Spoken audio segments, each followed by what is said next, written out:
collided. The Southside studio apartment collided. The Southside studio apartment measured exactly 200 square feet if you counted the bathroom. Scarlett didn't.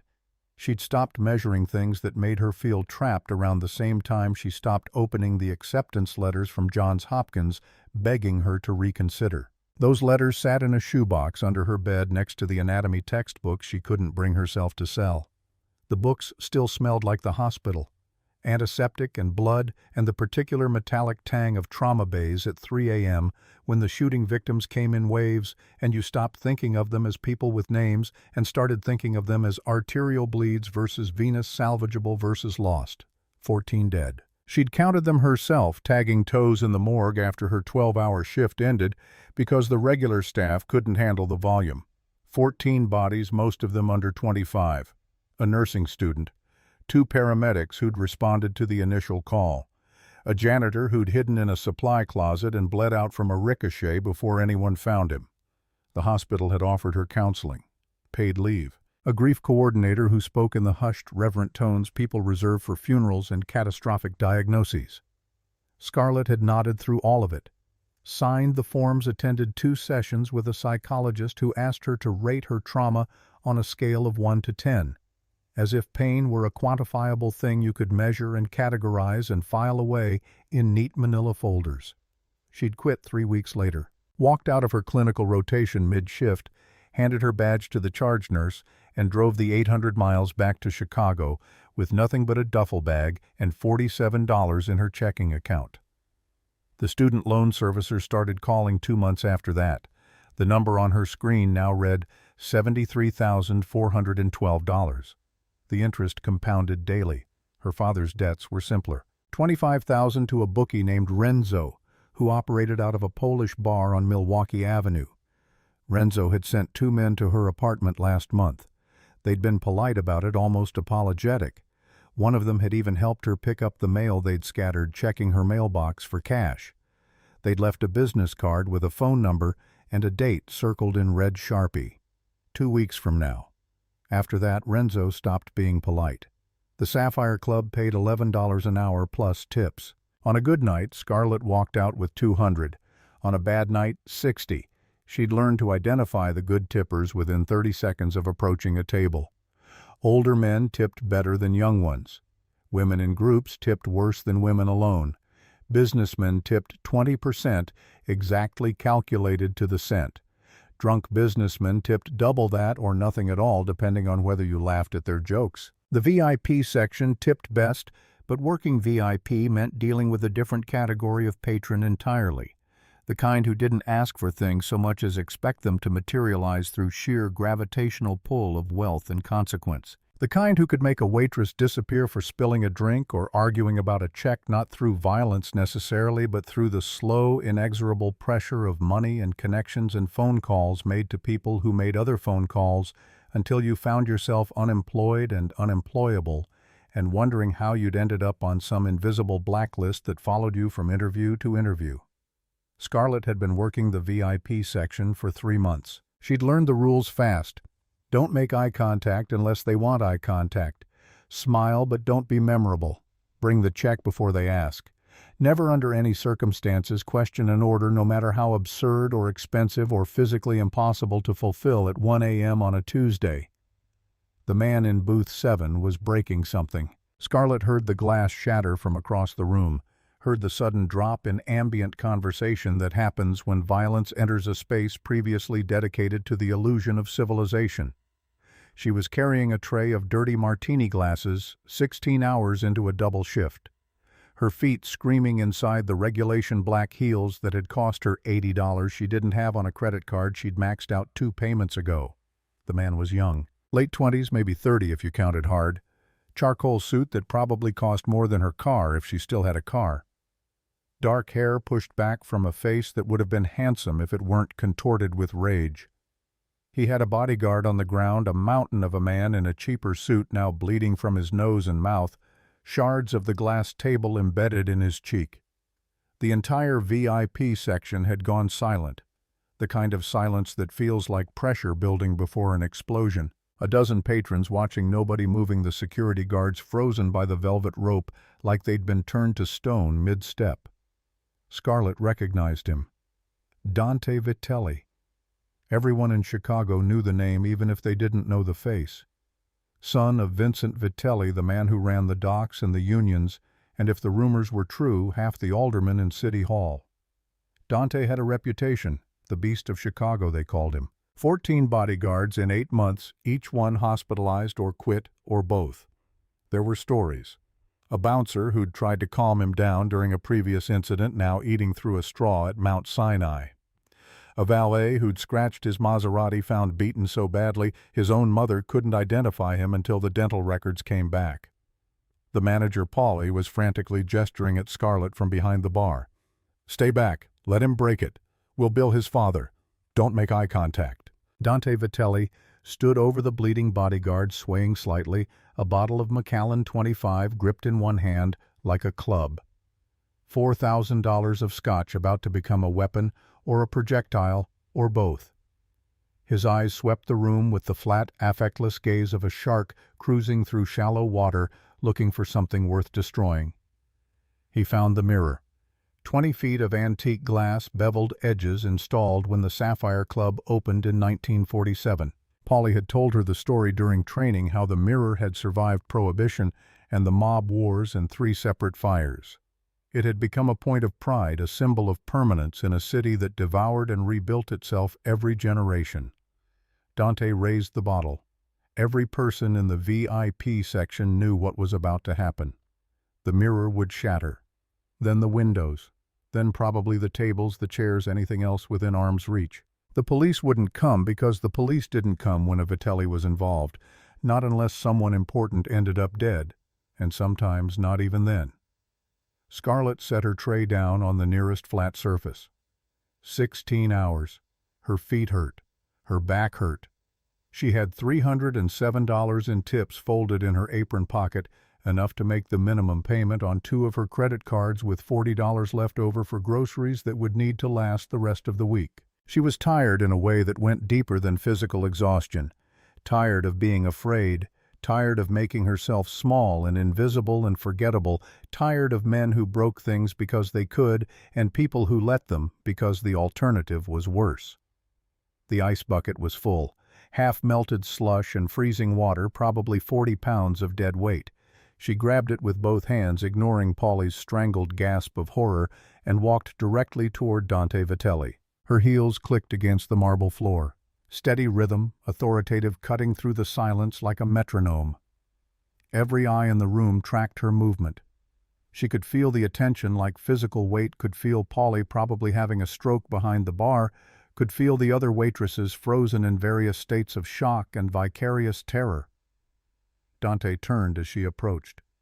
He looked at her the way you might look at an insect that had landed on your sleeve. Vague irritation mixed with the question of whether it was worth the effort to swat. He raised the bottle higher, a clear warning. Scarlett didn't break stride. She walked right up to him, close enough to smell the scotch on his breath and the expensive cologne, and underneath it something else, something that smelled like old smoke and buried rage. She looked him dead in the eye and dumped the entire contents of the ice bucket over his head. The sound of ice hitting the floor was deafening in the absolute silence. Water cascaded down his face, his nose, his eyelashes soaking into the shoulders of his $4,000 suit. The shock was so complete that his grip on the bottle loosened. Scarlett snatched it from his hand before his brain could reconnect with his muscles, slammed it down on the nearest table hard enough to rattle the glassware. Her voice came out level. Not loud, but carrying the tone she'd used in trauma bays when some panicking family member was getting in the way of her trying to save their loved one, and she needed them to understand that cooperation was not optional. Sit. Down, rich boy. She pulled a bar towel from her apron, slapped it against his chest. I've stitched bullet wounds at 3 a.m. You're just a tantrum with a trust fund. The entire room seemed to vibrate with the collective held breath of 50 people waiting for a gunshot. Dante stood there, water dripping from his hair. The expensive suit ruined his dark eyes, blinking like he'd been slapped. He looked at the wetsuit. He looked at the empty bucket in her hands. He looked at her face. Scarlett saw him searching for fear. She had none left to give. The worst thing you could do to her was kill her, and she'd been dead inside since Baltimore. Since holding that 6-year-old girl in the trauma bay, while the life leaked out of her and her mother screamed in the hallway and Scarlett's hands stayed steady professional doing everything right according to protocol, while knowing with absolute medical certainty that everything right wasn't going to be enough. She turned her back on him. Actually turned her back on Dante Vitelli on the Beast of Chicago and walked away. She helped Kevin, the terrified waiter who'd been serving Booth 7-Up from where he'd been cowering near the wall. "Go to the break room, Kev. I've got this." Kevin fled. Smart kid. Scarlett bent to pick up the larger shards of broken glass, her hands steady, acting like there wasn't a man behind her who could snap her neck with one hand and probably would once his brain finished rebooting from the shock. 10 seconds passed. 20. The room waited for the inevitable. The gunshot or the beating or whatever creative violence a Vitelli could devise for someone who'd embarrassed him in front of 50 witnesses. Instead, she heard a long, shuddering exhale, the sound of someone surfacing from deep water. Then, movement. The rustle of expensive fabric, the creak of leather as Dante dropped back onto the velvet sofa in his booth. His voice came out hoarse, confused, all the rage drained away and replaced with something that sounded almost like defeat. "Water." Scarlett glanced back over her shoulder. He was sitting there, the damp towel clutched in his hands, looking less like a monster and more like a lost child who'd just realized he was alone in the dark. Sparkling. Tap. She almost smiled. "You don't deserve the bubbles." She brought him the water, set it down on the table next to where the Macallan bottle sat still intact, still worth more than she made in a month. Dante stared at it for a long moment, then picked up the glass of tap water and drank it in 3 long swallows. Scarlett walked away and finished her shift. Nobody said a word to her. Polly looked at her like she was a ghost already dead and just didn't know it yet. The other waitresses gave her a wide berth, the superstitious distance people maintain around the terminally ill. When she counted her tips in the break room at 4 a.m., she found an extra $200 in her apron that she definitely hadn't earned. Guilt money, probably. Payment for the funeral they all assumed was coming. She took the L train home as dawn broke over Chicago, the city waking up in shades of gray and gold. She climbed the 3 flights to her studio, unlocked the 4 deadbolts her landlord had installed after the break-in 2 years ago, and collapsed onto her mattress on the floor without bothering to take off her shoes. She dreamed about Baltimore. She always dreamed about Baltimore. The knock came 24 hours later. 3 heavy impacts that shook the doorframe and sent adrenaline spiking through her bloodstream before she was fully awake. Scarlett grabbed the kitchen knife she kept under her pillow, approached the door with her heart hammering against her ribs. Through the peephole, 2 men in suits. Refrigerator-sized, the both of them. Between them, an older man leaning on a cane silver handle shaped like a wolf's head. She knew who he was. Everyone in Chicago knew Vincent Vitelli, if not by sight, then by reputation. The man who'd built an empire from dock worker to kingmaker, who could make mayors and break unions, who operated in the gray spaces between legitimate business and organized crime with the fluid grace of someone who'd never acknowledged the distinction. Vincent Vitelli was at her door, at 10 a.m. on a Wednesday, at her shitty studio in Southside 4th floor walk-up building that smelled like cabbage and mildew. Scarlett opened the door with the chain still on. "I already told the landlord I'd have rent by Friday." Vincent's voice was gravel and smoke, the voice of a man who'd spent decades giving orders and never needed to raise his volume to be obeyed. "Miss Brennan, if we wanted to hurt you, we wouldn't have knocked." Logic said he was right. Scarlett undid the chain, stepped back. Vincent limped into her apartment, his guards staying in the hallway. He surveyed the space with the clinical assessment of a general inspecting enemy fortifications. The peeling wallpaper, the single mattress on the floor, the pile of overdue bills on her folding table, the red ink of final notices visible from across the room. "You have an interesting approach to hospitality, Miss Brennan." Vincent turned to face her, his eyes sharp despite his age. "My son came home wet. He hasn't been wet since he fell in a pool when he was 6 years old." Scarlett kept the knife visible in her hand. Not threatening, just present. A reminder that she wasn't completely defenseless, even if they both knew it was a comfortable fiction. He was out of line. He was going to hurt someone. He hurts people every day. Vincent said it matter-of-factly, the way someone might comment on the weather. That is his nature. He is volatile, unfocused, a weapon without a target. Do you know how many handlers I've hired? 14? Bodyguards, therapists, mentors. All of them failed. They either quit or he broke them. Why are you here to fire me? I already quit this morning. Polly was too scared to look at me. Vincent pulled an envelope from his inner jacket pocket, set it on her table next to the pile of bills. I'm not here to fire you. I'm here to hire you. Scarlett stared at the envelope like it might contain anthrax. For what? My son needs a handler. You're the first person in 8 years who didn't break when he tried to break you. That's worth something. That's worth a great deal, actually. Vincent tapped the cane against her floor. Inside that envelope is a contract. $12,000 a week, cash tax-free, penthouse apartment in the Loop, fully furnished. Your job is to keep my son alive and functional. Get him to meetings on time. Keep him sober during business hours. Prevent him from killing anyone who doesn't deserve it. Scarlett's laugh came out sharp, almost hysterical. You're insane. I serve burgers. I don't babysit mobsters. You serve trauma victims in Baltimore. Vincent's eyes never left hers. I know about Johns Hopkins. I know about the shooting. I know you ran triage for 14 hours straight and saved 17 lives before you broke. I know you quit because the hospital offered you counseling when what you actually needed was someone to tell you that the darkness you're carrying isn't a weakness. The knife in Scarlett's hand suddenly felt very heavy. How do you... I make it my business to know things, Miss Brennan. I know your father, Graham Brennan, owes $25,000 to Renzo Polanski. I know Renzo's deadline is 12 days from now. I know what Renzo does to people who miss their deadlines.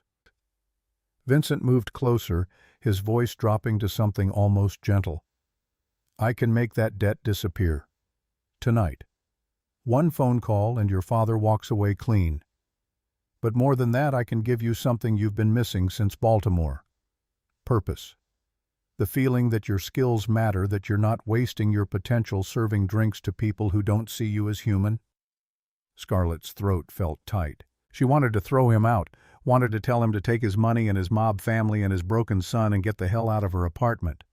But the envelope sat there on her table next to bills she couldn't pay, and the truth was, she'd stopped believing in good options the night she tagged her 14th toe in Baltimore. If he touches me, she heard herself say, voice shaking but firm. If he lays a hand on me in anger, I walk and I keep the money. Vincent smiled. It was the smile of a shark that had just tasted blood in the water. If he lays a hand on you in anger, Miss Brennan, you have my permission to use the ice bucket again. He limped toward the door, then paused. One more thing. Open the envelope. Scarlett picked it up with numb fingers, tore the seal. Inside, a cashier's check for $12,000 dated today, a set of keys, an address in the Loop, and a photograph. The photograph showed her father, Graham Brennan, shaking hands with a man she didn't recognize. The man had tattoos visible on his neck, the kind of ink that marked someone as connected. The photo was dated 3 days before Vincent had shown up at the Sapphire Club to recruit her. Her blood went cold. What is this due diligence? Vincent's voice was flat, businesslike. That's Leo Russo, lieutenant in the Detroit syndicate that's been trying to move into Chicago for the past 2 years. Your father met with him at a diner in Gary, Indiana. They talked for 47 minutes. 2 days later, your father's debt to Renzo was paid off by an anonymous third party. Then yesterday I paid it off myself to confirm the chain of transactions. Scarlett's hand clenched around the photograph hard enough to crumple it. You think my father is working with your enemies. I think your father is desperate. Desperate men make bad decisions. I think someone paid his debt to gain leverage over you to place you in my son's life for a reason I haven't yet determined. I think you're either a very lucky coincidence or a very sophisticated plant. Vincent's eyes softened just slightly. But I also think you saved 17 lives in Baltimore when you could have run. I think you quit not because you were weak, but because you were strong enough to recognize what that job was costing you. I think if you were truly working for the Russos, you wouldn't have dumped ice water on my son in front of 50 witnesses. You would have played the long game, built trust slowly. He opened the door. So I'm gambling, Miss Brennan. I'm betting that whatever your father did or didn't do, you're exactly what you appear to be. A woman who's out of options and smart enough to recognize an opportunity. Prove me right, or prove me wrong. Either way, you start Monday. The door closed behind him. Scarlett stood in her apartment holding a check for $12,000 and a photograph that made her father look like a traitor, and realized she'd just made the first of her 3 bad decisions. She called Graham that night. He answered on the 4th ring, his voice rough with sleep or alcohol or both. Scarlett, Christ, what time is it?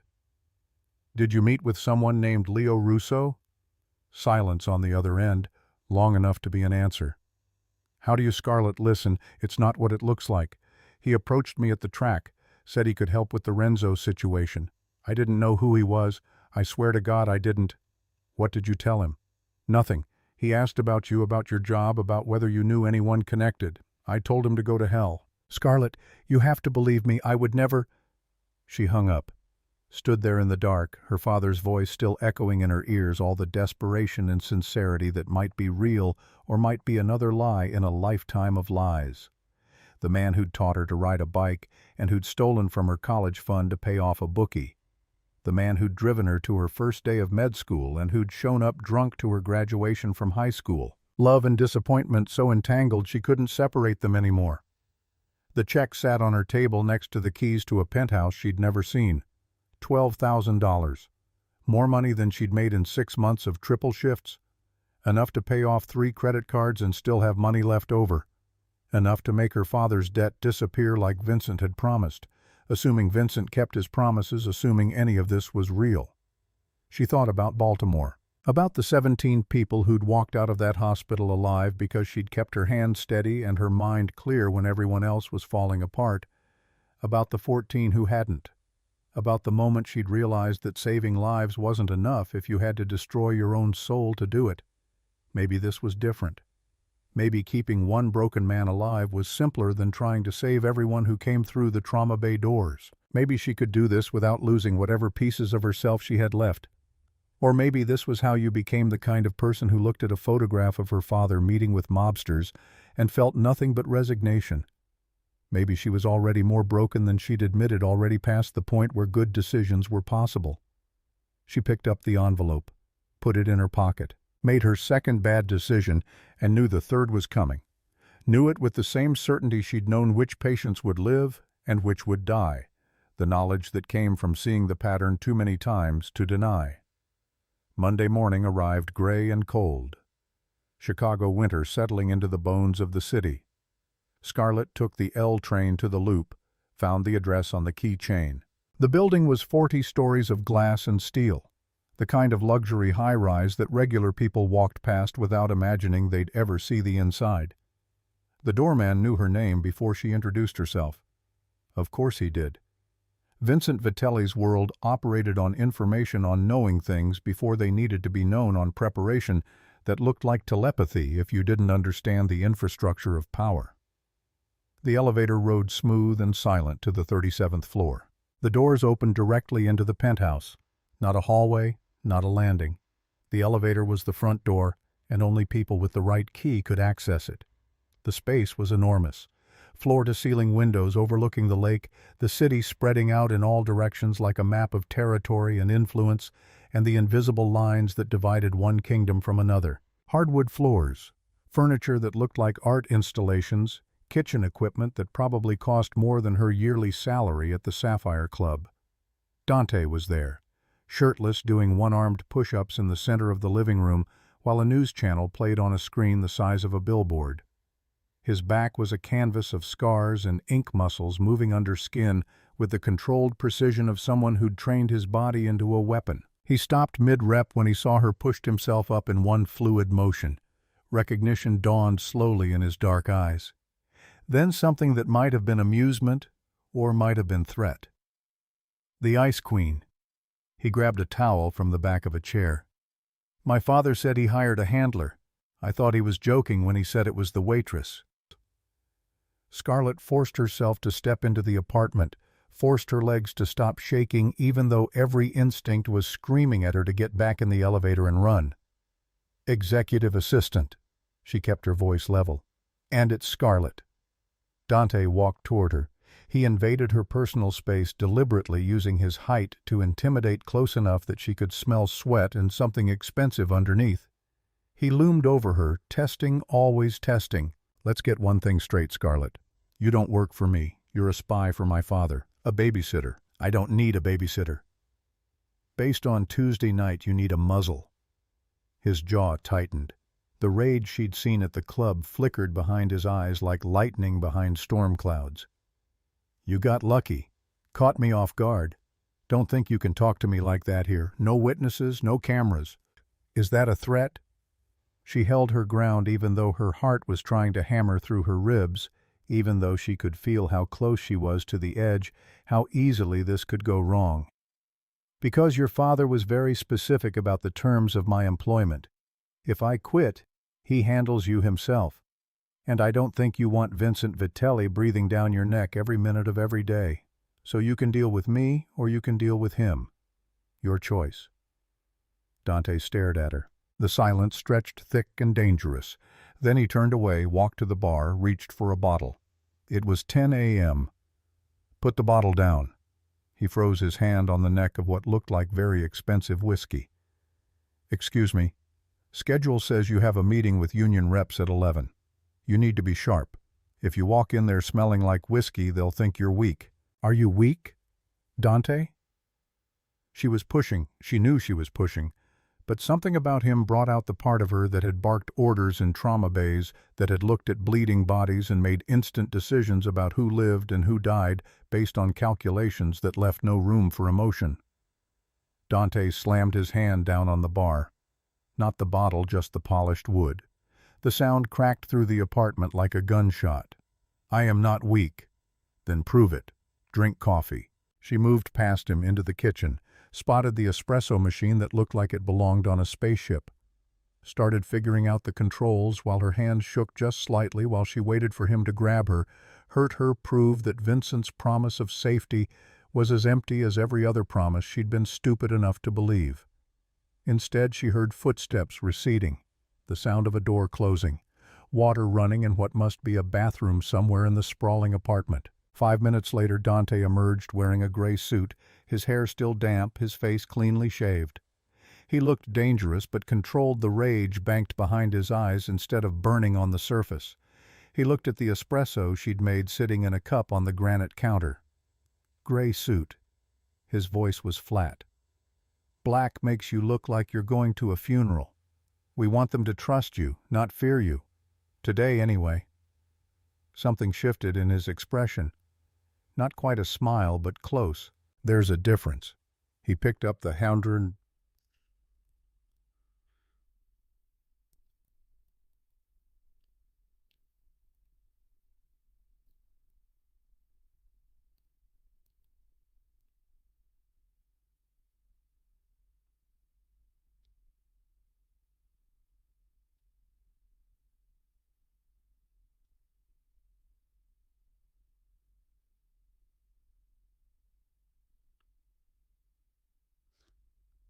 There's a difference.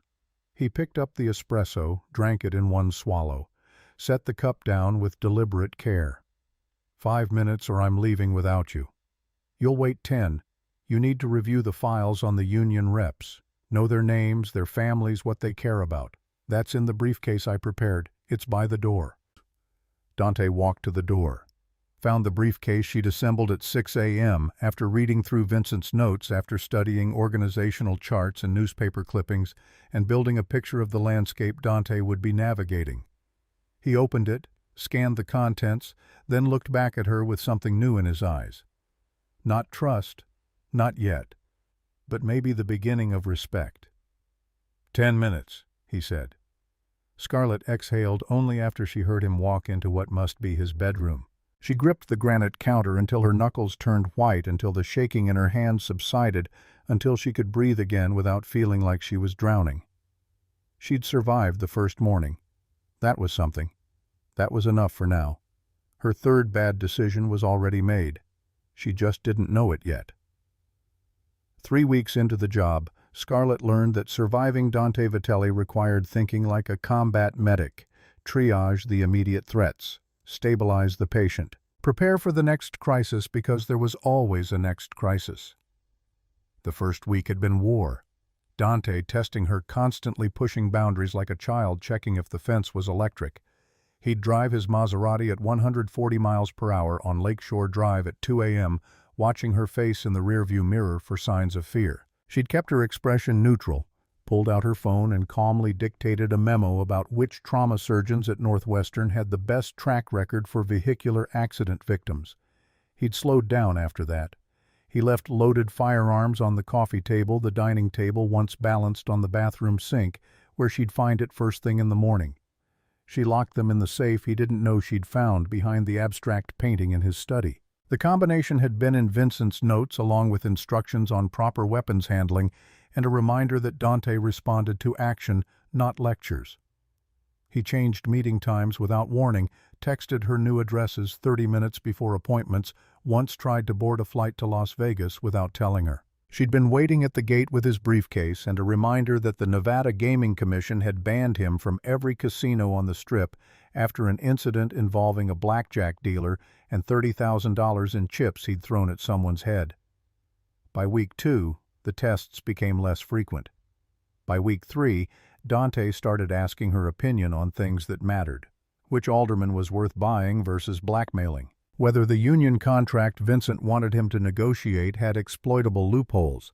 How to handle a rival crew that was moving product through territory the Vitellis had controlled since 1952. Scarlett answered honestly. She'd learned that lying to Dante was worse than telling him uncomfortable truths. He could smell dishonesty the way sharks smell blood, probably from a childhood spent watching his father navigate a world where everyone wanted something and nobody said what they actually meant. The shift happened on a Tuesday. 3 weeks and 2 days into her employment, Dante walked out of his bedroom at 7 a.m. fully dressed in the suit she'd laid out, tie already knotted, and asked if she wanted coffee. Not demanded she make it. Asked if she wanted some while he was making his own. Small victory. The kind that probably shouldn't matter, but did. They were leaving a poker game at a private club in the West Loop when everything changed. It was 2 a.m. on a Friday, technically early Saturday morning, the kind of dead hour when Chicago feels like a ghost city. The rain had started around midnight and hadn't stopped, the kind of cold November rain that found every gap in your clothing and settled into your bones. Dante had won $17,000 at the table. He was in a good mood, relaxed in a way Scarlett had only seen a handful of times. They'd made it through an entire evening without incident. No broken furniture, no terrified witnesses.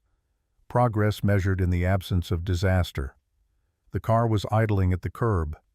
Marco behind the wheel, a new driver Vincent had assigned 2 weeks ago after the previous one quit. Marco was young, maybe 25, with the kind of nervous energy that suggested he was eager to prove himself. He'd been polite to Scarlett, called her ma'am, even though she was probably younger than him, always opened the door without being asked. Something was wrong. Scarlett stopped walking, her hand shooting out to grab Dante's arm before he could reach for the door handle. He tensed at the contact, the good mood evaporating instantly. "What?" "Look at Marco." Through the rain-streaked window, Marco sat rigid in the driver's seat, hands at 10 and 2 on the wheel, staring straight ahead. The engine was off despite the cold. No phone visible. No movement at all, just frozen stillness that looked wrong even if Scarlett couldn't articulate exactly why. "He's sweating." Her voice came out barely above a whisper. "It's 40 degrees out, and the car isn't running. Look at his neck." Dante looked. In the dim light from the street lamps, a sheen of moisture was visible on Marco's skin.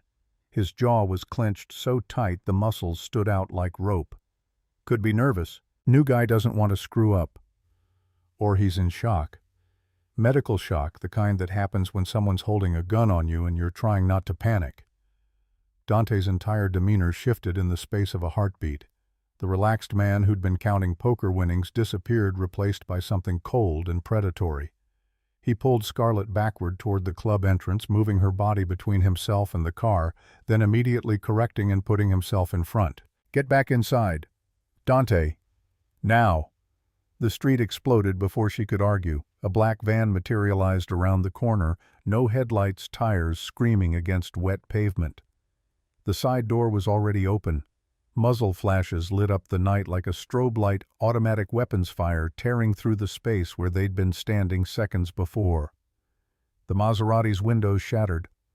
Marco slumped forward against the steering wheel. Dead or dying? Impossible to tell from this distance, but the way his body folded suggested there wouldn't be a difference much longer. Dante had a gun in his hand. Scarlett hadn't seen him draw it, hadn't known he was carrying, but of course, he was carrying. He returned fire with the casual precision of someone who'd done this before, who'd probably done this dozens of times.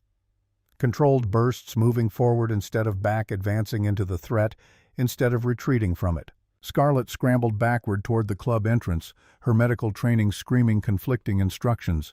Run, take cover, help the wounded, assess the scene, stop the bleeding.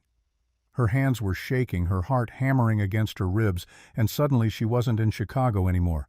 She was in Baltimore. She was in the trauma bay with gunshot victims flooding in faster than they could triage, with the smell of blood and cordite, and terror with the knowledge that no matter how fast she moved, people were going to die. She hit the wet pavement hard, palms scraping against concrete. The pain snapped her back to the present. Not Baltimore, Chicago. Not a mass casualty event, a targeted hit. Different threat, different response required. Dante was focused on the van, on the shooters pouring out of the sliding door. 3 men, tactical gear, moving with military precision. He wouldn't see the 4th man, the one who'd exited from the back, flanking to the left using parked cars for cover, the one with a clear line of sight to Dante's exposed right side. Scarlett's eyes found the decorative planter near the club entrance. Concrete and brass, probably 80 pounds, filled with dead plants nobody had bothered to replace after summer ended.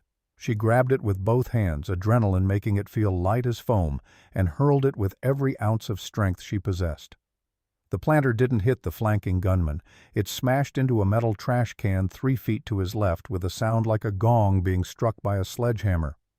The gunman flinched, turned toward the noise, distracted for exactly 1.7 seconds. Dante pivoted, saw the threat, fired twice. The flanking gunman dropped his weapon, clattering across the pavement. The van's tires shrieked. The remaining shooters scrambled back inside, the driver already accelerating before the door fully closed. They disappeared into the maze of downtown streets, leaving silence and cordite smoke and the smell of blood mixing with rain. Dante stood in the middle of the street, weapon still raised, chest heaving. He looked at the dead gunman. He looked at the dented trash can.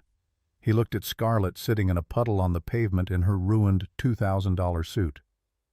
He walked over to her. For the first time since she'd met him, there was no arrogance in his expression, no rage, just something raw and honest that looked almost like shock.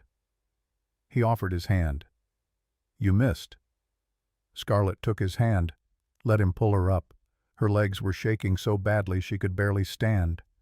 "Got his attention. That's what matters. You saved my life." The words hung in the air between them, heavy with implications neither of them was ready to examine. "It's in the job description," she managed, though her voice wobbled. "Keep the client alive." Dante didn't let go of her hand. His grip was warm, rough, surprisingly grounding. "Come on. We need to move before the police pretend to care." He guided her toward a backup car that materialized from a side street, one of his men behind the wheel, looking nervous but professional. They climbed into the back seat. Dante pulled out his phone, started making calls in a low voice that suggested the night was far from over. Scarlett pressed her hands against her thighs to stop the shaking. Her palms were bleeding from the fall, scraped raw against the concrete. She watched the blood well up in the scratches and thought about Marco, about how she should have checked on him, about whether he'd had family, about all the questions you weren't supposed to ask when you worked for people like the Vitellis. "Stop." Dante ended his call, took her hands in his, examined the damage with surprising gentleness. "You're bleeding. It's superficial, doesn't need stitches." "You would know." He pulled a first aid kit from under the seat. Of course there was a first aid kit. Of course Dante Vitelli traveled prepared for situations where someone might need emergency medical attention in the back of a car. He cleaned her palms with alcohol wipes, his touch careful, almost reverent. "That's the second time you've put yourself between me and a bullet." His voice was quiet. "Nobody's ever done that before. Usually people push me toward the danger, not away from it. Don't make it a habit. I'm running out of planters." He smiled, a real smile, the first one she'd ever seen that reached his eyes. "Who were they?" "Russo family, Detroit syndicate. The tattoo on the dead guy, it's their mark." Scarlett's blood went cold.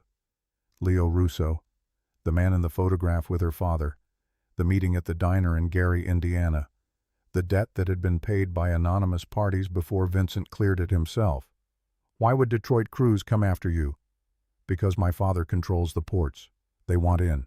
They've been trying for 2 years, buying aldermen, bribing union bosses. Vincent keeps shutting them down. So they're moving to Plan B. Remove the heir, weaken the succession, create chaos they can exploit." He finished bandaging her hands, his expression hardening. "They're going to regret tonight. My father doesn't forgive attacks on family." The word hung there. Family. Scarlett wasn't family. She was an employee. Hired help with a contract that could terminate at any moment. But Dante had just used that word, had just categorized her as someone worth protecting, worth avenging. They drove to a safe house in Bucktown. Industrial loft above a defunct textile factory, no electronic locks, no internet, the kind of place that existed off the grid by design.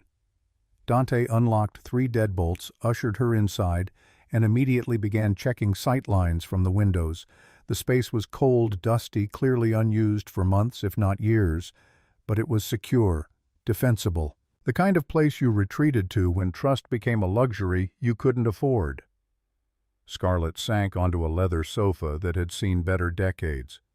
The adrenaline was wearing off, leaving behind the shakes and the nausea and the crystalline clarity that came after surviving something that should have killed you.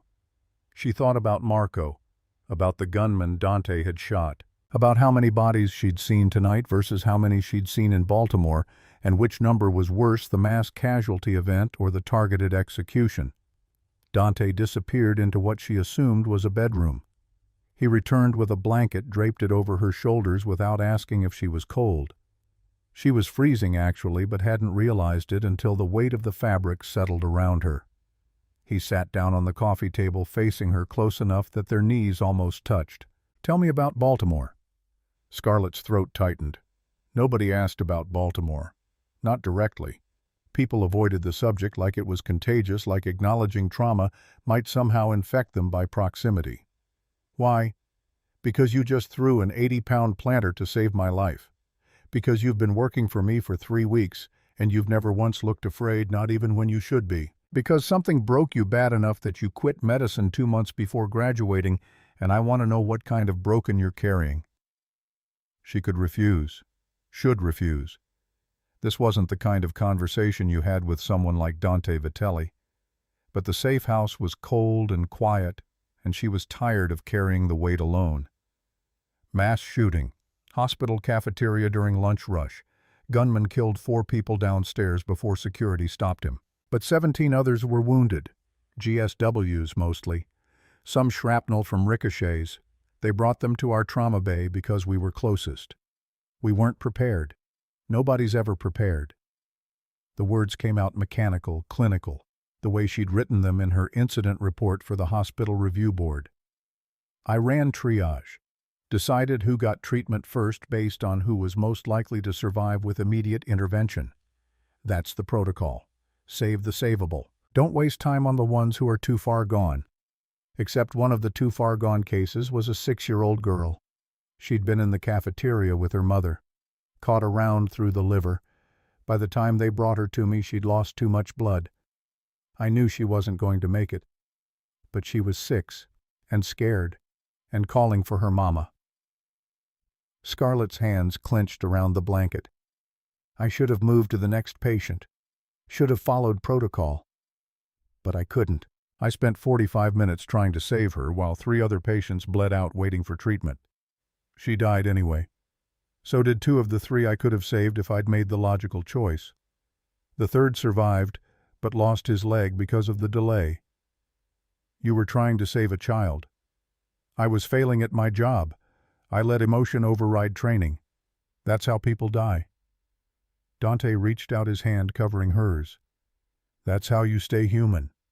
His phone buzzed. He checked the screen, his expression going flat. My father wants us at the warehouse. They caught one of the shooters alive. The warehouse was in the meatpacking district, a neighborhood that smelled like iron and old blood, even when it was empty. Tonight it was occupied by a dozen of Vincent's men, all armed, all standing in a perimeter that suggested whatever was happening inside was not something witnesses survived to discuss. Vincent was there. He looked older than he had at Scarlett's apartment 3 weeks ago, frailer, leaning heavier on his wolf-head cane. Next to him stood a man Scarlett didn't recognize. Late 40s, expensive suit, oiled hair, and a smile that didn't reach his eyes. He watched Scarlett enter with the interest of someone cataloging potential threats. In the center of the warehouse, tied to a chair, was one of the shooters from the van. His face was a mask of bruises and fear. Dante's entire posture changed when he saw Vincent. The son replacing the soldier childhood dynamics reasserting themselves in ways that probably weren't healthy, but were definitely deeply rooted. "You're late." Vincent's voice was mild, but there was steel underneath. "Where were you?" "Making sure she wasn't followed." Vincent's eyes flicked to Scarlett, assessing. She felt measured and found wanting, or maybe found too competent, which might be worse.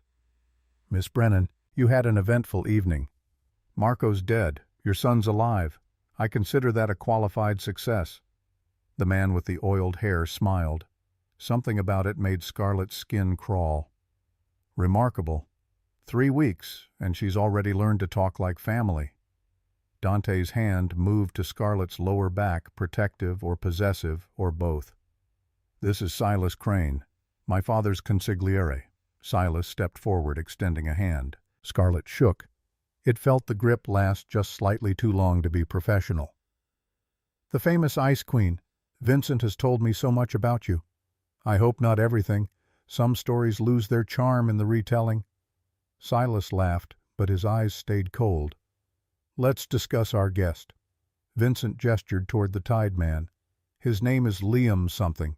Irish ancestry, Detroit employment. Claims he was hired for a job, didn't know the target, just following orders." Dante moved toward the prisoner. Scarlett stayed back, her medical training screaming at her to assess injuries. Estimate blood loss, check for signs of shock. But this wasn't a trauma bay. This was something older, darker, the kind of justice that happened in warehouses without lawyers or judges or any pretense of civilization. Silas pulled a folder from his briefcase, approached Dante with the careful deference of someone delivering bad news to a volatile audience. "We've been investigating the payment chain. The Russo family hired the shooters, but the money came from an intermediary, shell company in Nevada. We traced it back through 3 cutouts." He opened the folder, showing bank statements and wire transfers. Scarlett caught glimpses of account numbers, dates, amounts that made her monthly rent look like pocket change. The original deposit came from an account belonging to Graham Brennan. The warehouse went silent. Every eye turned to Scarlett. She felt the weight of their attention like physical pressure, felt the air leave her lungs in a rush that left her dizzy. "That's impossible." Silas's expression was sympathetic in a way that felt rehearsed. "I'm afraid the records are quite clear. 3 days before you were hired, Graham Brennan deposited $25,000 into this Nevada account. 2 days later, that account paid the Russo family for tonight's operation. And yesterday we found these." He produced photographs. Graham shaking hands with the man Scarlett recognized as Leo Russo. Different angle from the one Vincent had shown her, clearer quality. A second photo showed Graham accepting an envelope. A third showed him leaving the diner, envelope tucked under his arm. Dante turned to look at her. The warmth from the safe house was gone, replaced by something cold and calculating. He was doing the math, adding up the evidence, reaching the obvious conclusion. "Did you know—" His voice was deadly quiet. "Did you know your father sold you to the Russos?" "No." I swear to God I didn't. Did you know? He was shouting now, the rage she'd successfully managed for 3 weeks erupting like a volcano. The entire warehouse seemed to shake with the force of it. I didn't know it was them. My father's in debt. He takes money from anyone stupid enough to offer it, but I didn't know. Silas cleared his throat, interrupting with the smooth authority of someone accustomed to diffusing explosive situations. Perhaps, boss, we should consider the possibility that Miss Brennan has been playing a very long game. Save your life tonight to solidify trust. Classic infiltration tactic. The Russos are known for patience. Dante stared at Scarlett for 10 seconds that felt like 10 years. She watched him weighing evidence against instinct, logic against gut feeling, the lessons his father had taught him about trust being a liability against 3 weeks of her proving reliable. He lowered his weapon. Get her out of here. Dante, please check Silas's... One of the guards grabbed her arm, not gently. She tried to pull away, felt a hand across her face, tasted copper. Her vision blurred, the warehouse tilted. Strip her of everything. Phone keys, money. Throw her on the street. If I see her in Chicago again, she dies. Dante. But he'd already turned his back, walking toward the prisoner, shutting her out with the finality of a door slamming closed. Scarlett was dragged across the warehouse floor through the heavy steel doors into the rain that had started again. Colder now. November sliding into December winter, coming for Chicago with teeth bared. They threw her into the alley behind the warehouse. Literally threw her like she weighed nothing, like she was garbage being discarded. She hit the wet pavement hard, felt something crack in her ribs, couldn't breathe for 5 seconds that felt like drowning. The guards laughed. One of them kicked gravel at her. They went back inside, locked the door. Left her alone in the dark with the rain and the pain and the knowledge that she'd just lost everything for the second time in 2 years. Scarlett tried to stand. Her vision swam. Definitely broken ribs, possibly 3 of them based on the location of the pain. Her hands were still bandaged from earlier, the white gauze now stained with mud and blood. She had no phone, no money, no ID. The penthouse keys were gone. Her access to the Vitelli world had been revoked with prejudice. She made it to her feet through sheer force of will, started walking. No destination in mind, just moving, because stopping meant thinking, and thinking meant acknowledging the reality of her situation. A black sedan pulled up slowly at the end of the alley. For one desperate second, Scarlett thought Dante had changed his mind, that he'd realized the frame job was too neat, too convenient, that he'd come back for her. The window rolled down. Silas Crane smiled at her from the back seat. Get in, Scarlett. Every instinct screamed danger, but the alternative was bleeding out in an alley, dying from exposure or infection or despair, and she'd had enough of dying for one lifetime. Go to hell. You could, Silas agreed, his tone conversational.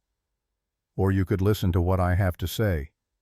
Did you know the Russo family has soldiers parked outside your father's motel right now? 2 men with very specific instructions regarding what happens if you don't cooperate. Scarlett's blood turned to ice water. Leave him alone.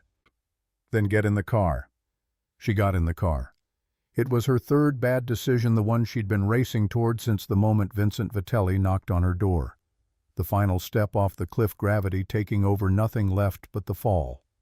Silas handed her a towel.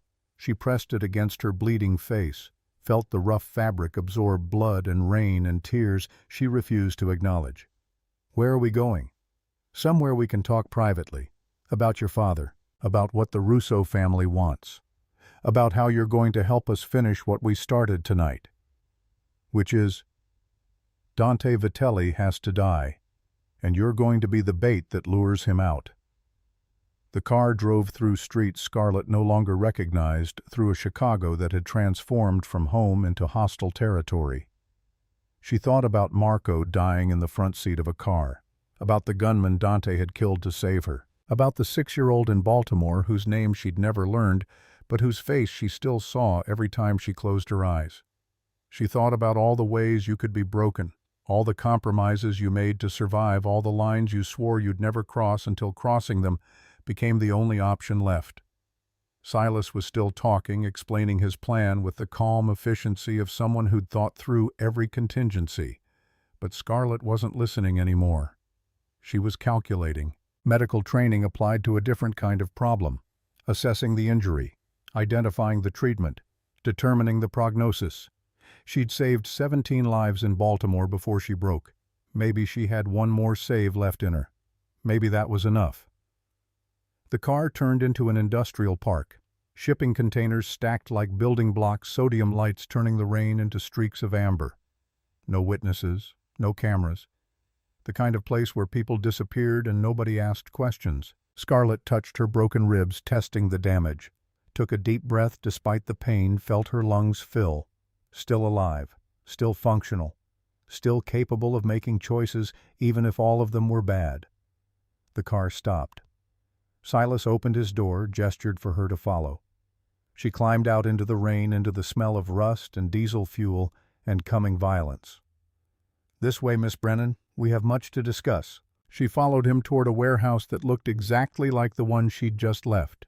But the guards here wore different colors, had different tattoos. Russo family.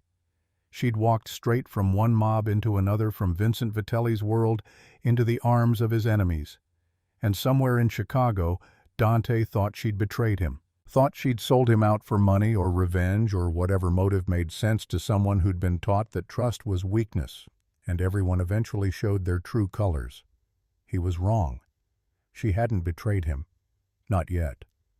But the night was young, and Scarlett Brennan was learning that survival required sacrifices she'd never imagined making. The warehouse doors closed behind her with the finality of a coffin lid. The warehouse smelled like motor oil and fear. Scarlett cataloged her surroundings with the clinical detachment she'd learned in trauma bays. 15 Russo soldiers visible, all armed, steel shipping containers forming a maze of corridors. One exit behind her, probably locked, no windows. Sound would carry but wouldn't escape. The perfect place for making people disappear. Silas led her deeper into the labyrinth. The Russo men watched with the casual interest of predators who knew the prey was already caught. No point running. Nowhere to run to, even if her ribs weren't screaming with every breath. They reached the center of the warehouse. A folding chair sat under a harsh work light, the kind of setup Scarlett had seen in crime dramas, but never expected to experience firsthand. Next to the chair, a table covered with implements that made her medical training identify their purposes before her conscious mind could stop the classification. Pliers for tooth extraction, blowtorch for cauterization or torture, zip ties in varying sizes for restraint. Graham Brennan sat slumped against a container wall 20 feet away. His face was a disaster of bruises and split skin, one eye swollen completely shut, blood crusted around his nose and mouth. But he was breathing, conscious, aware enough to recognize his daughter and let out a sound that might have been her name or might have been just wordless grief. "Dad." A Russo soldier shoved her toward the chair. Scarlett stumbled, caught herself against the metal frame, felt the cold bite through her wet clothes. They zip-tied her wrists to the armrests with practiced efficiency. Not her first restraint rodeo, apparently. The plastic cut into skin already damaged from earlier. New pain layering over old. Silas circled the chair, examining her like a specimen. "Let's establish some facts, Miss Brennan. Your father took $30,000 from Leo Russo 18 months ago. He thought it was a legitimate loan. It wasn't. The Russo family doesn't do legitimate anything." Graham's voice came out thick, distorted by his swollen mouth. "Scarlett, don't tell them anything. Don't—" One of the soldiers kicked him. Not hard enough to cause serious damage, just enough to shut him up. Graham curled into himself, coughing blood onto concrete. Silas continued as if there'd been no interruption. "The debt was leverage. When Vincent Vitelli started making moves against Russo interests 6 months ago, we activated that leverage. Approached your father again, told him the debt could disappear if he helped us with a small matter. A meeting. Just a conversation with someone who might be useful." "You set him up." Scarlett's voice came out steadier than she felt. "The photographs, the bank transfers, all manufactured." "Not all. Your father did meet with Leo Russo. We have genuine surveillance from that encounter. But the bank records, Yes, those were creative accounting, Photoshop and shell companies. Vincent never bothered to verify because he wanted to believe you were a plant. Made his job easier having a convenient enemy to focus on instead of looking closer to home. The pieces clicked into place with the horrible clarity of a diagnosis confirming your worst suspicions. You're the rat. You've been feeding information to the Russos for months. Silas smiled, thin and reptilian. Years, actually, since Vincent started getting too comfortable, too powerful.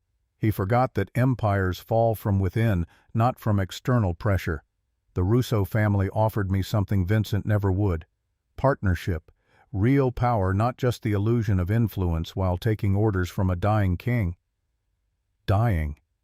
The word hung in the air like smoke. Scarlett thought about Vincent at her apartment, how he'd looked frailer than he should, how he'd coughed into a handkerchief when he thought nobody was watching, how Silas would know things about Vincent's health that outsiders wouldn't. Vincent's sick. Pancreatic cancer, stage 4, diagnosed 5 months ago. Silas leaned closer, his breath smelling like expensive coffee and decay. Prognosis 8 to 14 months with aggressive treatment. He chose treatment which buys him maybe a year.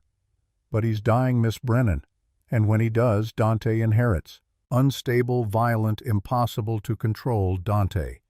The Russo family would rather deal with chaos than competition. The casual way Silas discussed murder and succession made Scarlett's stomach turn. This was strategy to him. Chess with human pieces. What do you want from me? Simple. You call Dante. Tell him you escaped. Tell him you have proof I'm the traitor. Give him a location. He comes running to save you because despite his better judgment, he's developed feelings. Probably doesn't even realize it yet, but I saw how he looked at you in the warehouse. Like you mattered. Silas pulled out a burner phone, held it toward her. Make the call. Bring him to the Murphy docks at midnight. Or we start removing pieces of your father until you cooperate. We'll start with fingers. Move to toes. Then more creative amputations. Medical training means you'll know exactly how much he can lose before dying. Makes the whole process more educational. Scarlett looked at Graham. Met his one functioning eye. Saw the resignation there, the acceptance of consequences he'd earned through years of bad decisions and borrowed money. But also something else. A silent communication she understood despite the distance and the blood and the impossibility of the situation. He was telling her to let it happen. To let them hurt him, kill him if necessary, rather than lead Dante into an ambush. She turned back to Silas. If I call him, he won't come. He thinks I betrayed him. You made sure of that with your staged evidence. Why would he believe anything I say now? Because you'll tell him something only you would know. Something that proves you're really you, not coerced. Make it convincing. He thrust the phone closer. Scarlett stared at it, her mind racing through calculations. Medical triage applied to an impossible scenario. Save the father, or save the man who'd become something more than an employer over 3 weeks of proximity and shared danger. She thought about Baltimore, about choosing who lived and who died based on survival probability, about the 6-year-old girl whose name she'd never learned, about all the ways you could break protocol in pursuit of saving one life and end up destroying 3 others. I need to see my father first. 5 minutes. Alone. Silas laughed, sharp and humorless. You think I'm stupid so you can coordinate stories, plan an escape. So I can say goodbye, because whether I make this call or not, he's dead. You can't let him go, not after everything he's seen and heard tonight. So give me 5 minutes with my father before you kill him. That's the price of my cooperation. Something shifted in Silas's expression. Calculation, maybe. Determining if granting the request cost him anything strategically. After a moment, he nodded to the guards. 5 minutes, but we're watching. Try anything and he dies screaming. They cut the zip ties. Scarlett stood on shaking legs, crossed the space to where Graham sat propped against cold metal. She knelt beside him, her broken ribs protesting the movement. Up close, the damage was worse. Fractured orbital bone. Possible skull fracture. Internal bleeding, definitely. Hours of medical intervention needed, none of which was coming. Scarlett. His voice was a wet rasp. I'm sorry. For all of it. The gambling, the debts, making you quit school to save me. I'm sorry. She took his hand. The fingers were cold shock setting in. I know. Don't call Dante. Let them kill me. I've earned it. But you've got a chance to walk away. Take it. Scarlett leaned closer, her lips near his ear, voice dropping to barely a whisper. The bank records Silas showed. They're fake, right? You never actually transferred money to the Russos. Graham managed a small nod. Met with them. Refused the deal. That photo is real, but the rest all manufactured. I reported the meeting to Vincent. He paid my debt as thanks. I swear on your mother's grave I didn't take Russo money. Then Silas has been planning this for longer than he's admitting. He needed you as a patsy, me as bait. Vincent dying gave him the opening. She pulled back slightly, meeting his one good eye. I'm not calling Dante. I'm calling Vincent. Graham's eye widened despite the swelling. Scarlett, no. Whatever you're thinking. I'm thinking Vincent is smarter than everyone gives him credit for. And I'm thinking dying men have nothing to lose. She stood before Graham could respond, turned to face Silas. I'll make your call, but not to Dante. To Vincent. Silas frowned suspicious. Why Vincent? Because Dante won't trust me. But Vincent, he's dying. That makes him dangerous, desperate. And he knows a frame job when he sees one. You want someone at the docks, I'll deliver Vincent. Angry, protective, ready to do anything to save his legacy. That's better than Dante alone. For 3 seconds, Silas calculated. Scarlett watched him weigh risks and benefits, watched him arrive at the conclusion she'd been steering him toward. Vincent was the real target anyway. If she could deliver the patriarch to the docks, that solved multiple problems at once. Make the call, speakerphone. Deviate from the script and your father dies immediately. Scarlett took the phone, dialed Vincent's private number. It rang 3 times. 4. She started to worry he wouldn't answer. Then, Scarlett Brennan, I'm surprised you're still breathing. Vincent's voice was flat, emotionless, giving nothing away. I need you to listen very carefully. Silas Crane is the traitor. He's been feeding information to the Russo family for years. The evidence against my father was manufactured. The ambush tonight was orchestrated by Silas to frame me and isolate Dante. Silence on the other end. Silas was watching her face, reading every micro-expression. I'm at a Russo warehouse in the industrial park off Cicero Avenue. They have my father. Silas wants me to lure Dante to Murphy Docks at midnight. It's a trap. They're planning to kill him and let you die slowly from grief and cancer. More silence. Then Vincent's voice, careful and measured. Why should I believe you? Because Silas has been skimming from your offshore accounts. Nevada Shell Company's routing number starts with 7743. Check the transfers from the last 18 months. $6 million, maybe more. He's not just betraying you to the Russos, he's robbing you both. She was gambling on partial information on account numbers she'd glimpsed for seconds, but Silas's expression flickered. Just for a microsecond. Confirmation. Vincent's voice sharpened. Where exactly are you? Scarlett described the location, the container layout, the approximate number of soldiers. Her medical training made her naturally observant. Vincent listened without interrupting. Can you get out? No, but I can buy you time. Silas thinks I'm setting up Dante. He doesn't know I called you instead. You've got maybe 4 hours before they realize the plan isn't working. 4 hours isn't enough to mount an assault. Then don't assault. Come to the docks like he wants. But bring proof that Silas is dirty. Bank records, communications, anything that proves he's been stealing from both families. The Russos might negotiate if they realize they've been used. Vincent was quiet for a long moment. You're either very brave or very stupid, Miss Brennan. I dumped ice water on your son. I've never pretended to be smart. She heard what might have been a laugh, dry and humorless. Don't die before I get there. I'd hate to waste the investment. The line went dead. Scarlett handed the phone back to Silas, whose expression had gone carefully neutral. He's coming. He's considering it. Vincent doesn't make rash decisions, but I gave him enough to think about. Good. Silas pocketed the phone. Leo. Leo Russo emerged from between containers, younger than Scarlett expected, maybe 40, with the lean build of someone who stayed dangerous through discipline. He looked at Scarlett with professional interest. "This is the bait. This is Scarlett Brennan. Vincent is coming for her. We need to be ready." Leo nodded, started barking orders. The soldiers moved with military precision, transforming the warehouse into a kill box. Scarlett tested the zip ties when they restrained her again. No give.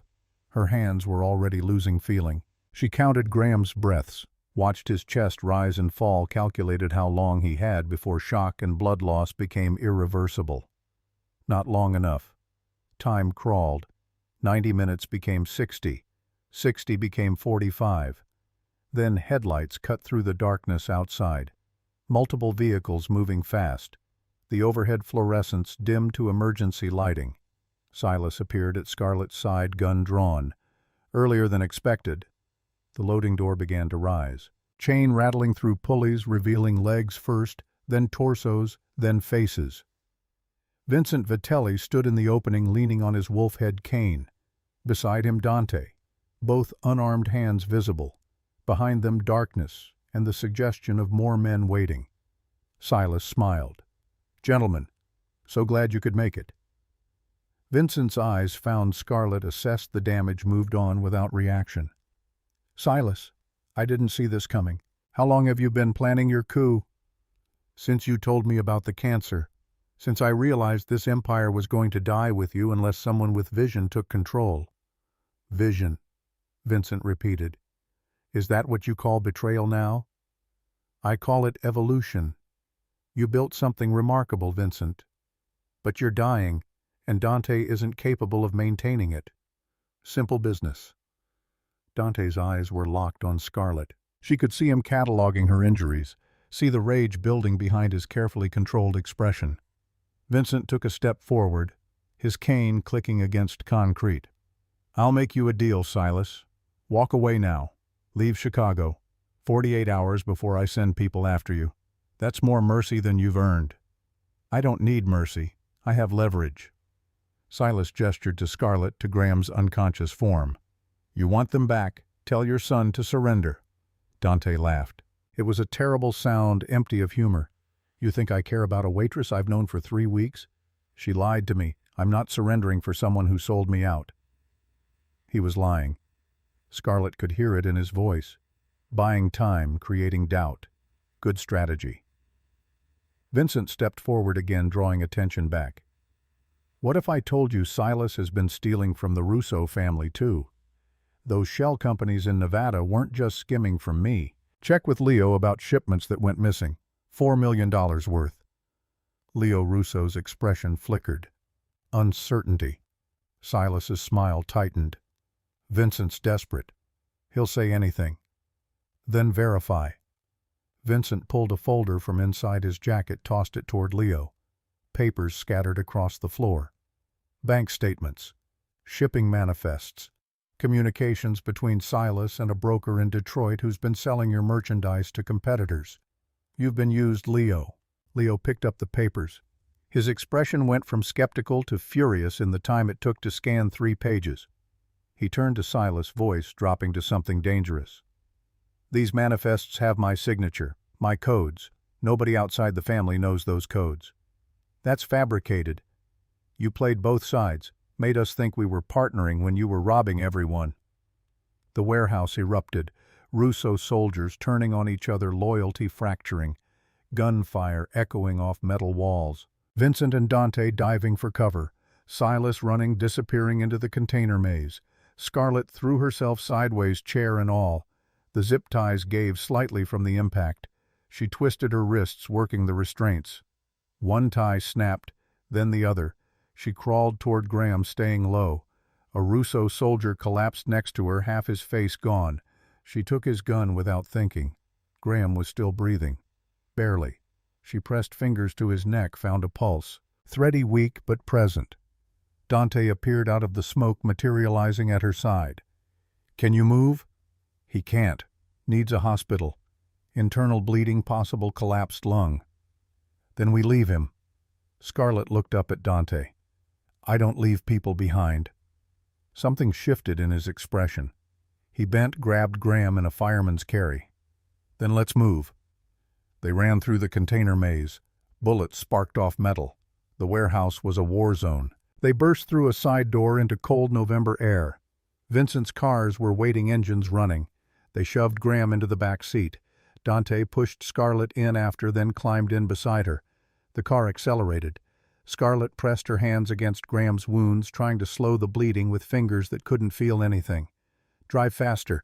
He's got maybe 10 minutes. They reached Northwestern Memorial in 8 minutes. Trauma team was waiting. They pulled Graham from the car, put him on a gurney, wheeled him toward the ER at a dead run. Scarlett tried to follow. Dante caught her arm. "Let them work. You've done what you can." She looked down at her hands, still numb, covered in blood. "Is it over?" "Silas is dead. Leo Russo shot him during the confusion. The Russo family is tearing itself apart. Vincent's already moving to fill the vacuum." "And you?" "I'm here, with you, wondering how a waitress managed to outmaneuver my father's consigliere in 4 hours." Scarlett started to laugh. It hurt her broken ribs, but she couldn't stop. "I didn't outmaneuver anyone. I just told the truth. Apparently that's revolutionary in your world." Dante pulled her closer, his arm around her shoulders. "My world is your world now. You're in it too deep to walk away." "What if I want to walk away?" "Then you walk, I won't stop you." His voice dropped lower. "But I'm asking you to stay." Scarlett looked at him. At the man who'd been a monster when they met, who'd learned to listen to trust, who'd carried her father out of a war zone when he could have left him to die. "Your father is dying. I know. You're going to inherit an empire you're not ready for. I know that too. And you think I can help, keep you stable, be your conscience or handler or whatever role you've decided I fill." Dante was quiet for a moment. "I think you're the only person who's ever told me the truth, even when it would have been easier to lie. I think you saved my life 3 times in 3 weeks. I think you're brave and smart and completely insane for staying, but I'm hoping you stay anyway." Graham came out of surgery 4 hours later. Stable. Critical, but stable. The surgeon told Scarlett he'd lost his spleen. Part of his liver had a punctured lung they'd repaired. Months of recovery. Might never be the same. But he'd live. Scarlett sat in the ICU waiting room, her hands finally regaining feeling in painful increments. Dante brought her coffee. They didn't talk. Sometimes silence was better than words. Vincent appeared at dawn. He looked older in the fluorescent lighting, the cancer more visible in the gray cast to his skin. He sat down across from Scarlett. "You orchestrated the entire operation. Called me instead of Dante. Fed me the information I needed to turn the Russo family against Silas. That's rare talent. I was buying my father time. Everything else was survival. Don't downplay it." Vincent leaned forward. "What if I told you those things aren't mutually exclusive, that you could finish your degree, practice medicine, and still be part of what we're building? We need doctors, legal ones, people who can run the clinics we operate in neighborhoods the hospitals abandoned. Legal operations staffed by illegal organizations. That's reality. The world isn't clean, Miss Brennan. But good people doing good work in complicated circumstances, that still matters. That still saves lives." Dante stood behind Scarlett's chair. "She doesn't have to decide now." "Actually, she does." Vincent's voice went hard. "Silas is dead, but his network isn't. People know Scarlett's face, know she broke the Russo alliance. She's not safe outside our protection. The question isn't whether she wants to be part of this world. She already is. The question is whether she accepts that." Scarlett looked at her bandaged hands, at the blood still under her fingernails, at Dante's reflection in the window watching her. She thought about Baltimore, about 17 lives saved and 14 lost, about Graham unconscious upstairs alive because she'd refused to make the logical choice. "I want to go back to school, finish my degree." Vincent nodded. "Arranged. Northwestern has an excellent program. I know people on the admissions board. I want my own apartment, not the penthouse, somewhere normal. Define normal, and I'll make it happen. And I'm not a strategist. I'm not a handler. I'm a doctor. That's all I know how to be. Then be a doctor. Vincent stood. But be one who understands that healing happens in context, that sometimes the best way to save lives is to prevent the violence before it starts. He walked toward the exit, then paused. Dante needs someone who isn't afraid to tell him when he's being an idiot. Consider it medical consultation, preventive care for a patient with anger management issues. He left. Scarlett sat watching dawn break over Chicago through institutional windows. Dante sat down beside her. For what it's worth, I'm sorry. For not believing you. For letting them hurt you. You're also the kind of man who carried my father out of a war zone. Both things can be true. I don't know how to do this. The empire, the responsibility. Then learn. Your father has time to teach you. Let him. Let me help. Figure out how to be more than just the beast everyone expects. And if I can't, then I'll get another ice bucket.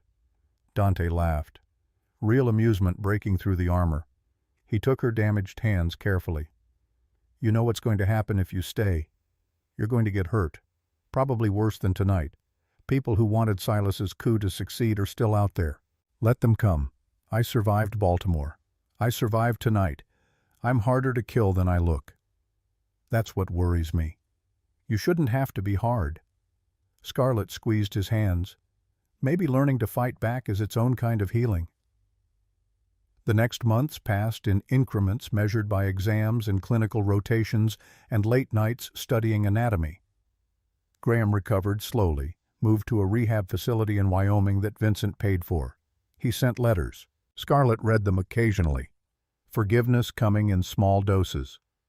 Northwestern welcomed her back with administrative efficiency that suggested strings being pulled. She didn't ask questions, just worked harder than everyone else. Vincent's health declined according to the predictable arc of pancreatic cancer. He made his peace, arranged his affairs, spent his remaining time teaching Dante everything he knew about power and responsibility. He died 8 months after that night in the warehouse. At home in his bed surrounded by family. Dante was there. So was Scarlett, called from a clinical rotation because Vincent had asked for her. His last words were for his son. His last look was for Scarlett, a nod of approval. Recognition that she'd done the impossible thing. Not taming the beast, but teaching it to choose when to be gentle. The funeral was enormous. Half of Chicago's power structure attended. Scarlett stood beside Dante through the service, her hand in his. After, when the crowds dispersed, Dante turned to her in the empty funeral home. He wanted us to run it together. 50-50 partnership. It's in his will. I'm not a crime boss. I'm a medical student. You're both. You have been since you threw ice water on the most dangerous man in Chicago. Scarlett looked at him.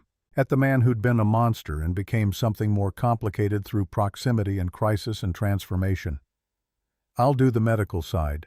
The clinics, the health care. But the violence. That's not my world. Promise me something. Anything. Remember what it felt like when I dumped ice water on your head. When someone stood up to you because they needed you to stop hurting people. Remember that. Use it. Dante pulled her closer, his forehead resting against hers. I promise. As long as you promise to keep telling me the truth even when it's hard. Be my conscience, be my partner, just don't leave. Scarlett thought about all the decisions that had led here, the bad ones and necessary ones, and the ones where categories blurred. I'm not going anywhere. Someone has to keep you from breaking all the furniture. 2 weeks after the funeral, the Sapphire Club reopened. New management, better security. The staff seemed happier, paid, better treated like humans. Scarlett attended the opening in a dress that cost more than her old monthly rent, standing beside Dante as he gave a speech about honoring tradition while building future. The VIP section looked different now, less predatory, small victories. They stood at the bar after the ceremony. Dante ordered sparkling water, pushed it toward her. Scarlett looked at the glass, then at him. Tap's fine. No. His voice was firm but gentle. You earned the bubbles. You earned all of it. She picked up the glass. The carbonation tickled her nose. She thought about the waitress who'd worked triple shifts, who'd been exhausted and broke and desperate, who'd made 3 bad decisions that led her here, to partnership, to healing, to a future she'd never imagined. The city spread out beyond the windows, Chicago lights reflecting off lake water, territory and influence and invisible lines that divided kingdoms, but also clinics and hospitals and people whose lives would be better because she'd chosen to stay. Scarlett Brennan had been a waitress who dumped ice water on a monster. Now she was a doctor, a partner, a woman who'd learned that surviving meant adapting, that sometimes the only way to heal was to become strong enough that breaking wasn't an option. She raised her glass. Dante raised his. They didn't need to toast. The gesture was enough. Outside Chicago hummed with life and danger and possibility. Inside, 2 people who'd been broken in different ways stood together whole enough to face whatever came next. She'd earned the bubbles. She'd earned the partnership. She'd earned the right to save lives on her own terms in a world that didn't fit into neat categories of good and evil. The future was waiting, uncertain and complicated, and theirs. Scarlett took a sip of sparkling water and smiled.